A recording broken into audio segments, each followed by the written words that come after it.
Thank you. Commissioners, Greg Claxton with the Metro Planning Department. I'm going to be giving you an update on the work that we've been doing on the capital improvements budget. This is a prelude to a work session that we're going to be asking for sometime in the next few weeks to delve into this in a little more detail. You'll recall that with the adoption of Nashville Next, we've been working to revamp the Planning Commission and Planning Department's role in selecting and prioritizing projects for the capital improvements budget. We've been working with Finance and now the Office of Infrastructure to promote long-term planning, effective and efficient spending, transparency, and alignment with long-term community goals. Just an update on a few things that we've been doing over the past couple of months. In November, we were part of an effort to send around a survey to all Metro departments on their capital planning processes and programs to gain a better understanding of how many of them have plans, what factors go into those plans, what additional information that they'd want on coordination, that sort of thing. On December 16th, we opened up WeBudget with Finance for the capital projects. WeBudget is the software that Finance uses to collect department requests each budget cycle. This was about a month and a half early because we were asking that to receive all projects for capital by tomorrow. That was intended to give us a couple of months from February through April to do our kind of first run at assessing projects for alignment with Nashville Next. Part of the reason we wanted to get started early was because our goal is to have a staff report and draft CIB posted to the website 2 weeks prior to the meeting where y'all will consider the CIB to forward that on to the mayor, which is happening at the schedule for the end of April by charter. You'll recall that this is part of a 3-year effort to get kind of really fully re-engaged in the capital planning process and to bring kind of all of our checks for alignment and coordination really into gear.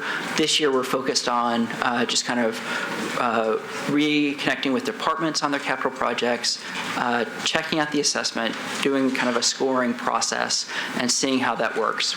We don't expect to be recommending prioritized projects this year. That's going to something that we build to over the next 3 years. A big part of our effort the last 2 months has been working with departments, both through that survey and through a series of briefings that we've done the last couple of weeks to let them know where we're heading, get their feedback on that, and to let them know that we intend this to be a partnership as we develop this process. As an example of what we've done with the survey, we just sort of started very simply with, do you have a capital plan? And you can see that 9 departments said yes, 13 said sort of, which was an option we gave them.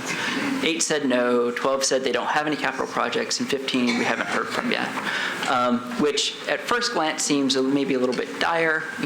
Many departments aren't really doing much capital planning, but when we connect that to the amount of spending in the CIB, you'll see that those 9 departments account for almost 3/4 of the capital projects in last year's CIB. So this is, we do very much have a planning-driven CIB right now. It's not quite being used to coordinate and project long-term, but departments have a sense of where they're going. One of our big emphasis points when we work with departments is really being clear that Nashville Next is a place for coordination. We see this as very much a two-way street.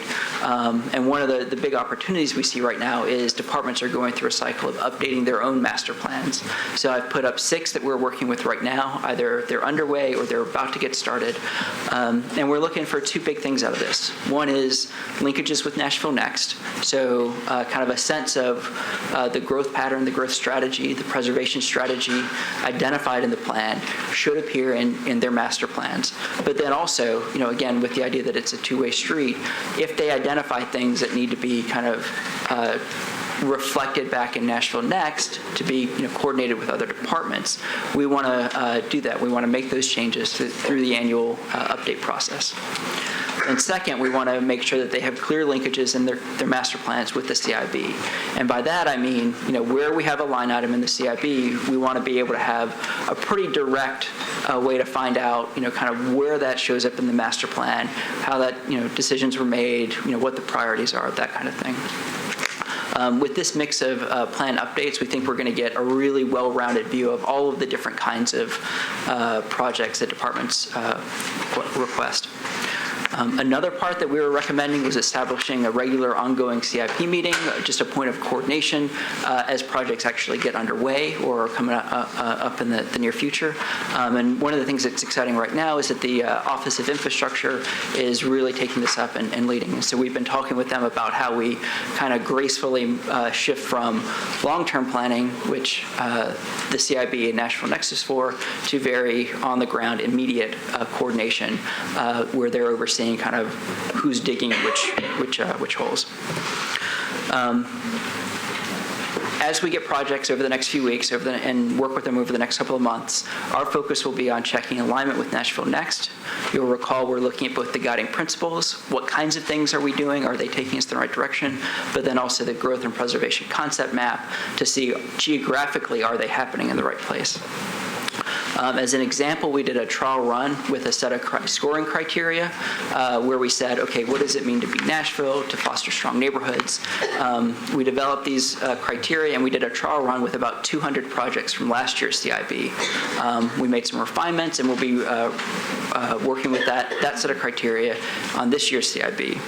And our plan is, once this budget cycle is done, we bring those back to the departments and say, hey, this is kind of what we learned from checking your projects against Nashville Next. Does this sound right? Does it seem like we missed anything? Does it seem like we scored anything incorrectly? Because again, we are looking at this as something that's in partnership with the departments, not something where the planning department drops in once a year and says, not that project, yes, that project. I want to wrap up by talking a little bit more about work that we'll be doing next year, trying to think through some of these programmatic items, that projects that departments do over and over and over again. They're usually guided by a master plan, but they kind of show up in the CIB usually as more of an omnibus thing, such as the sidewalks program or the parks program. One of the things that we want to do is figure out, kind of what's the best level of information to get into in the CIB, where we have a clear sense of priorities that are being funded that may need multi-year commitments, and priorities that need a lot of coordination between departments or that pose an opportunity for coordination without getting into a point where every single segment of sidewalk that Public Works might build over the next 6 years needs to be detailed. So we'll be working to find the right balance of information. Then also looking really, really closely at the areas that need the most coordination for capital planning. These are primarily our centers, Tier 1 centers on the growth and preservation concept map, and then our transit corridors, and starting to think through, kind of how the planning for that works and how that shows up in the CIB, how it gets funded. And here we're, thinking maybe of sort of a portfolio of projects that draw on these things that we're already doing, but really says, okay, this is what the phasing needs to be. These are the projects that can help lead development and spur development of the kind and quality that we're looking for. These are the projects that would tend to follow that development. And how do we phase that out? And how do we fund it? And kind of how do we make a credible commitment that those projects are going to happen? So, like I said, we'll be looking to schedule a briefing work session with y'all to get into this in a little more detail. But I'm happy to take any questions that you have now. Thank you, Greg.